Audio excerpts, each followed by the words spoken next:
ढोलगरवाडीत वैभवशाली इतिहास आणि युवक विषयावर अभ्यासपूर्ण व्याख्यान. इतिहासाकडे भविष्याचा मार्गदर्शक म्हणून पाहण्याचं आवाहन. संतोष जैनोजी यांच्या प्रभावी मांडणीने श्रोते मंत्रमुग्ध. लोकप्रबोधन व जनजागृती या उद्देशाने कला, वाणिज्य आणि विज्ञान महाविद्यालय कोवाड यांच्या राष्ट्रीय सेवा योजनेच्या विशेष श्रमसंस्कार शिबिरांतर्गत चंदगड तालुक्यातील ढोलगरवाडी येथे वैभवशाली इतिहास आणि युवक या विषयावर आयोजित व्याख्यान कार्यक्रमास ग्रामस्थ व युवकांचा उत्स्फूर्त प्रतिसाद लाभला. प्रसिद्ध वक्ते संतोष जैनोजी यांनी आपल्या अभ्यासपूर्ण, ओघवत्या व प्रभावी शैलीतील व्याख्यानातून उपस्थितांना मंत्रमुग्ध केले.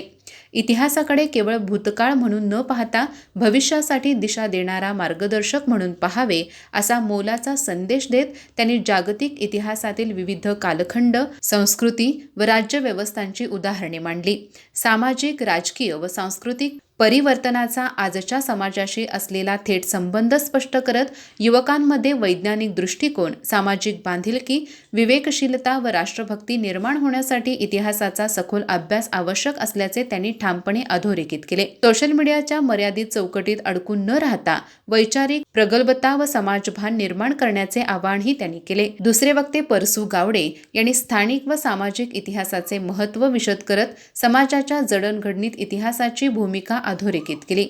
कार्यक्रमाच्या अध्यक्षस्थानी प्रकाश ज्योतिबा भोगुलकर होते. अध्यक्षीय भाषणात त्यांनी इतिहास आणि समकालीन समाज यांच्यातील नाळ स्पष्ट करत युवकांच्या वैचारिक जडणघडणीसाठी इतिहासाचा अभ्यास अत्यावश्यक असल्याचे मत व्यक्त केले. कार्यक्रमास मल्लाप्पा पाटील, नितीन पाटील, अशोक राजस, अनंत नेरकर, सचिन पाटील, विनोद पाटील, गावडू पाटील, दौलत पाटील आदी मान्यवर उपस्थित होते. तसेच प्राध्यापक दीपक पाटील, कार्यक्रम अधिकारी प्राध्यापक चेतन कणसे, प्राध्यापक आप्पाजी ससेमारी, प्राध्यापिका सोनाली मटकर, प्राध्यापिका सरिता शिवणगेकर, राष्ट्रीय सेवा योजनेचे स्वयंसेवक, विद्यार्थी व ग्रामस्थ मोठ्या संख्येने सहभागी झाले होते. या व्याख्यानातून श्रोत्यांमध्ये वैचारिक जागृती निर्माण होत लोकप्रबोधनाच्या उद्दिष्टाला बळ मिळाले असून युवकांना समाजाभिमुख, विचारशील व जबाबदार नागरिक घडवण्याच्या दिशेने हा उपक्रम प्रेरणादायी ठरल्याचे मत व्यक्त करण्यात आले. अधिक माहिती आणि ताज्या घडामोडींसाठी आजच आमचे चॅनल सबस्क्राईब करा.